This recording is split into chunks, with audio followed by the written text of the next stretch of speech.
You're full. But I'm fucking beyond pumped for it, is Eddie Alvarez and Justin Gaethje. Justin Gaethje is a fucking savage. And so is Eddie Alvarez. Eddie Alvarez is a beast.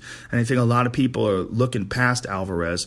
You know, Alvarez had just come off of that brutal knockout loss, kind of a humiliating knockout loss to Conor McGregor. And then after that, he is involved in the no contest versus Dustin Poirier. I believe that was an eye poke. That is, I'm trying to remember how that fight went down, but I do not. I feel like someone got poked in the eye. Either way, it's a no contest. So that obviously doesn't move him up the ladder any, and he's got to regroup. Yeah, no contest. Here it is. Yeah. Yeah. This was okay, now I remember what it was. It wasn't an eye poke. It was a knee to a downed opponent. And it was a fucking phenomenal fight while it played out against Dustin Poirier. They were going back and forth. Now I remember the fight. And Poirier had Alvarez in some deep trouble. And Alvarez rebounded. And Alvarez, I believe, hit Dustin Poirier with a knee while he was down.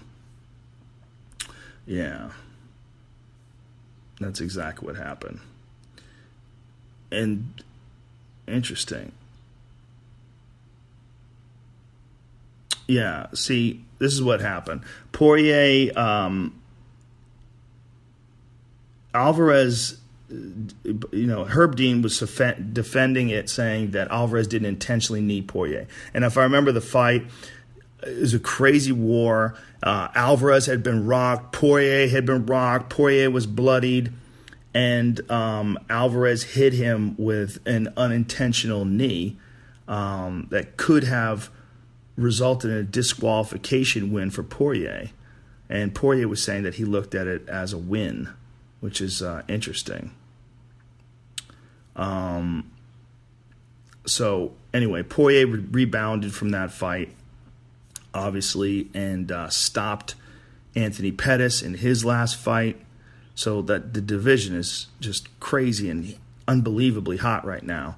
And everybody waiting to see what the fuck happens with Conor McGregor rebounding. But Eddie Alvarez, with the no contest, and before that, the KO loss to Conor McGregor, desperately needs a win. And he's coming in there against one of the most fucking savage guys in the division. Justin Gaethje showed in that Michael Johnson fight what he's made of, and a lot of people were very excited to see him inside the octagon. He had been fighting in the World Series of Fighting and looking like an absolute monster, but against what a lot of people thought was just not the same caliber of competition as the UFC offered.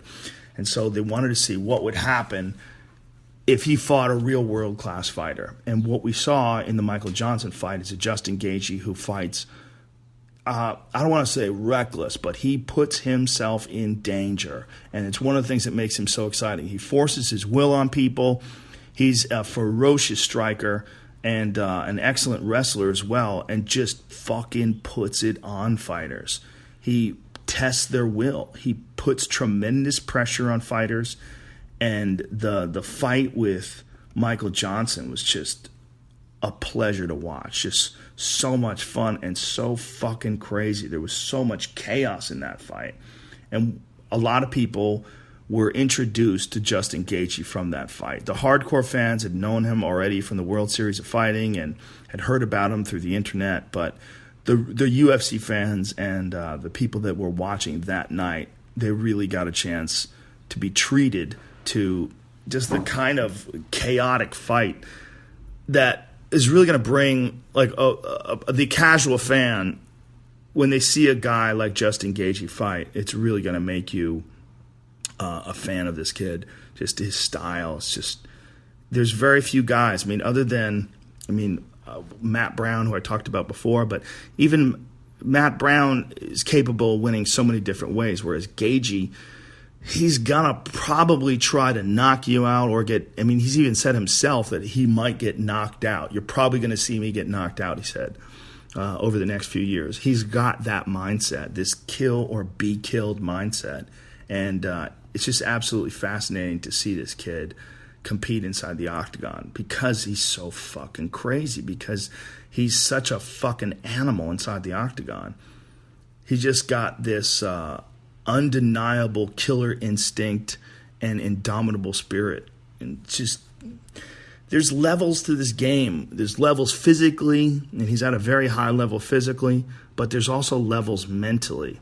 And that's what excites me about Justin Gaethje, is the mental level.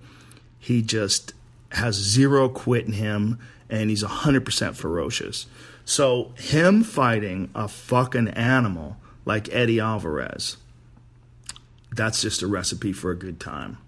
And we're going to get to see that. And we're going to get to see that next Saturday night live on pay-per-view.